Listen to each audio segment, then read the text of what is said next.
मेरी एक बहुत ही सम्मानित दर्शक का एक बहुत ही जेन्युइन सवाल है कि ऐसे मेडिकल स्टोर जिनके पास प्रिस्क्रिप्शन का जुगाड़ नहीं है, पर्चे का जुगाड़ नहीं है, वो जो भी बेचते हैं दिन भर में सेल्फ ही बेचते हैं। तो ऐसे मेडिकल स्टोर वालों को जिनका सेल्फ की ही बिक्री होती है, उनके पास नंबर ऑफ कस्टमर कैसे बढ़े? और ये काफ़ी जेन्युइन सवाल है, तो आज के इस वीडियो में इसी के बारे में बात कर लेते हैं। देखिए, ऐसे मेडिकल स्टोर जो दिन भर सेल्फ पर ही बिक्री करते हैं, उनका जीवन बहुत ज़्यादा स्ट्रगल भरा होता है, ये बात तो कंफर्म होती है, क्योंकि उनको शुरुआत करनी होती है ज़ीरो से। जो कुछ भी वो बनाएंगे वो ज़ीरो से बनाएंगे। तो ऐसे स्थिति में जब आपको शुरुआत ज़ीरो से करनी होती है तो आपको काफ़ी स्ट्रगल करना होता है। तो स्ट्रगल से आप परेशान मत होइएगा, आप घबराइएगा नहीं, क्योंकि आपका जो स्ट्रगल है आज, वो कहीं ना कहीं एक बेस बना रहा है जो आगे आने वाले 5 साल 6 साल में आपको काफ़ी ठोस, काफ़ी मजबूत बना देगा। अगर आप तुलना करेंगे पर्चे वालों से, तो पर्चे वालों के पास अगर डॉक्टर साहब से नाराज़गी हो गई, डॉक्टर साहब हट गए, डॉक्टर साहब को रिटायरमेंट हो गया, कहीं चले गए, तो वो धड़ाम से नीचे गिर जाएंगे। लेकिन आपने जो 5-6 साल में अपने दम पर जो बेस बनाया है ना सेल्फ वालों का, वो हमेशा सॉलिड रहेगा, वो हमेशा आपके साथ रहेगा। तो पहली बात तो आपको घबराना बिल्कुल नहीं है। अगर आप सेल्फ बेच रहे हैं तो थोड़ा सा पेशेंस रखिए, आपका भी दिन आएगा, लेकिन थोड़ा सा संयम रखने की आवश्यकता है। अब देखिए, सेल्फ वाले मेडिकल स्टोर में 3 चीज़ें बहुत इंपॉर्टेंट होती हैं कस्टमर को लाने के लिए। सबसे पहला चीज़ आपका प्रचार प्रसार। पहली बात तो लोग जाने कि आपके एरिया में कोई नया मेडिकल स्टोर खुला हुआ है। दूसरी चीज़, आपके पास रेंज, कस्टमर आपके पास आए तो वो दवा आपके पास मिल जानी चाहिए। तीसरी चीज़ आपकी सर्विस, यानी कि आपका बात व्यवहार, आपके दवा देने का तरीका, सारी चीज़ें। ये 3 चीज़ों पर अगर आपने होल्ड कर लिया मेरे भाई, तो आपका काम धीमे धीमे करके बढ़ना शुरू हो जाएगा।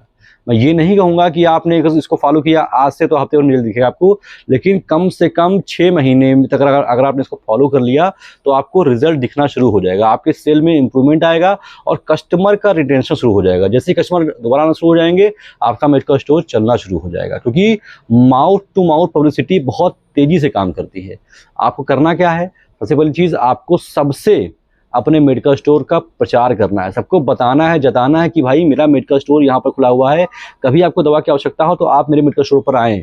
अब आप चाहे इसको फिजिकली प्रमोट कीजिए, चाहे सोशल मीडिया के माध्यम से प्रमोट कीजिए, दैट इज़ योर हेडेक, लेकिन उसको प्रमोट करना पड़ेगा, क्योंकि आपने दुकान खोली है तो वो जनता के लिए खोली है, लोगों के लिए खोली है, और लोगों को बात पता नहीं होगी तो मतलब क्या है फिर?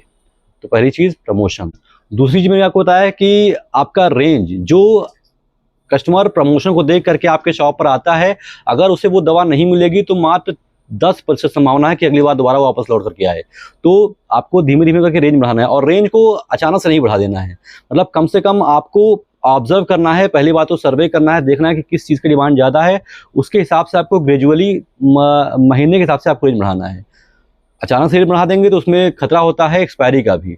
और तीसरी इंपॉर्टेंट चीज़ सर्विस। कोई कस्टमर आपके पास अगर आता है तो आप उसको सही दवा सही तरीके से पैक करके, सही डोज बता करके आप उसको वापस करते हैं। तो ये 3 चीज़ें जब कंबाइन करेंगी तो कहीं ना कहीं आपका कस्टमर रिटेंशन बढ़ेगा, और 6, 7, 8 महीने में आपको हल्का फुल्का रिजल्ट दिखना शुरू हो जाएगा। और ये चीज़ें अगर आप सालों में फॉलो करेंगे तो आपको अच्छा रिजल्ट दिखाई देगा।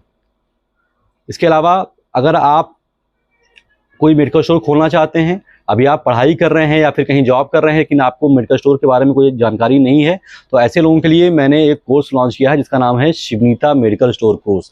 इस कोर्स में मैं आपको बताता हूं कि एक मेडिकल स्टोर खोलने के लिए ड्रग लाइसेंस किस तरीके से बनते हैं, क्या क्या डॉक्यूमेंट्स की आवश्यकता होती है। इसके अलावा आपको मेडिकल स्टोर खोलना है तो रैक काउंटर बनवाना पड़ेगा, वो रैक काउंटर कैसे बनता है, क्या लागत आता है, क्या खर्चा आता है, क्या बनवाई आता है। इसके अलावा डॉक्टर साहब का पर्चा किस तरीके से पढ़ते हैं, बहुत बड़ा हेडेक होता है लोगों का।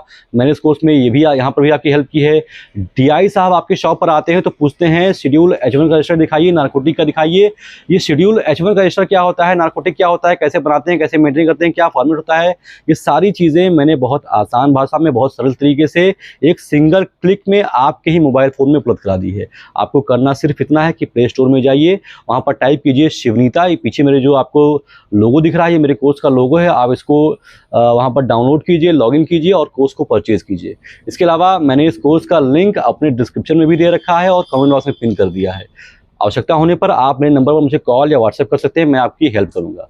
फिलहाल इस वीडियो में तो बस इतना ही। आशा करता हूं कि वीडियो आपको अच्छी लगी हो। अच्छी लगी तो उसको लाइक कर दीजिए। ऐसी वीडियो आप और देखना चाहते हैं तो चैनल को सब्सक्राइब कर दीजिए। फिलहाल अभी तक मेरे साथ इतने धैर्य से बने रहने के लिए आप सभी का बहुत बहुत शुक्रिया।